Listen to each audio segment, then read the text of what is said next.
So as researchers, something we often do is use immense resources to achieve certain capabilities or achieve certain goals. And this is essential to the progress of science or exploration of what is possible. But it sort of creates this unfortunate situation where a tiny, tiny fraction of the world can actually participate in this exploration or can benefit from that technology. And something that motivates me and what gets me really excited about my research is when I see simple opportunities to drastically change that distribution and make the technology accessible to a much wider percentage of the population. And I'm going to show you two videos that have gotten a lot of attention recently that I think embody this philosophy. And they actually use the Nintendo Wii remote. Now, for those of you who aren't familiar with this device, it's a $40 video game controller. And it's mostly advertised for its motion sensing capability, so you can swing a tennis racket or hit a baseball bat. But what actually interests me a lot more is the fact that in the tip of each controller is a relatively high-performing infrared camera. And I'm going to show you two demos of why this is useful.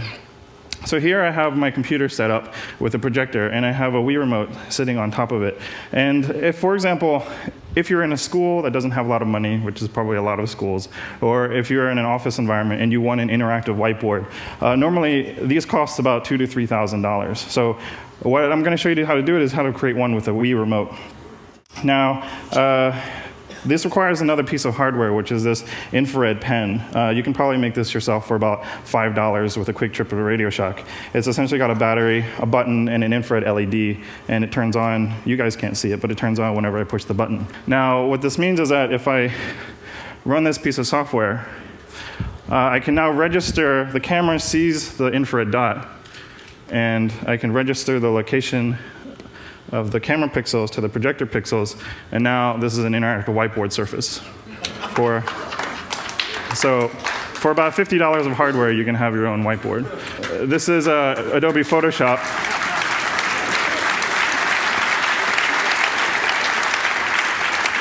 Thank you. Now, the software for this I've actually put on my website and have let people download it for free. In the 3 months that this project has been public, it's been downloaded over 500,000 times. So teachers and students all around the world are already using this.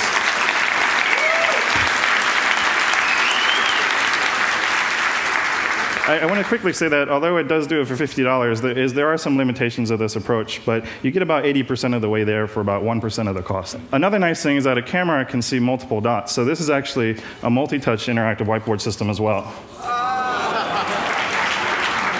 For the second demo, I have this Wii remote that's actually next to the TV, so it's pointing away from the display rather than pointing at the display. And why this is interesting, oh, here they are, is that if you put on, say, a pair of safety glasses that have 2 infrared dots in them, what these 2 dots are essentially going to give you is give the computer an approximation of your head location. And why this is interesting is I have this little application running on the computer monitor, which has a 3D room with some targets floating in it. And you can see that it looks like a 3D room. If you can see, like a video game, it sort of looks 3D, but for the most part, the image looks pretty flat and bound to the surface of the screen. But if we turn on head tracking, the computer can change the image that's on the screen and make it respond to the head movement. So let's switch back to that.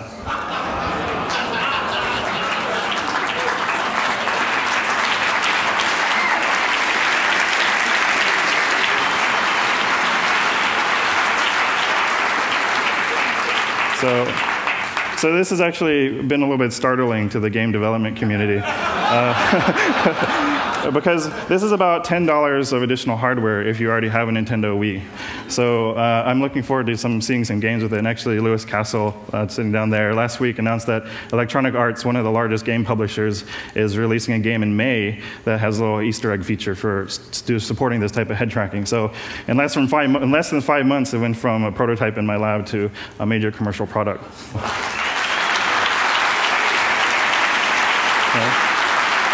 Thank you. But actually, to me, what's almost more interesting than either of these two projects is how people actually found out about them.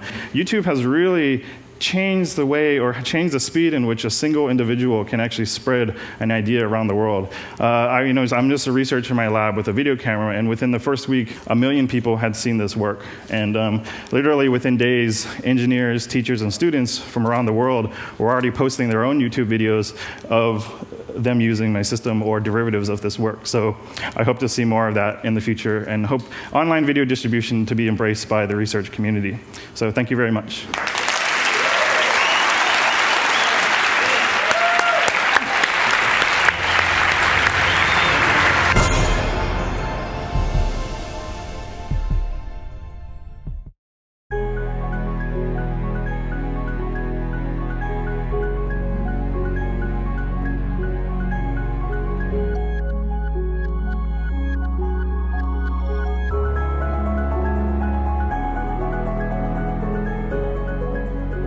Often, when things are allowed the freedom to take shape, they tend to reshape everything. The all-new BMW X6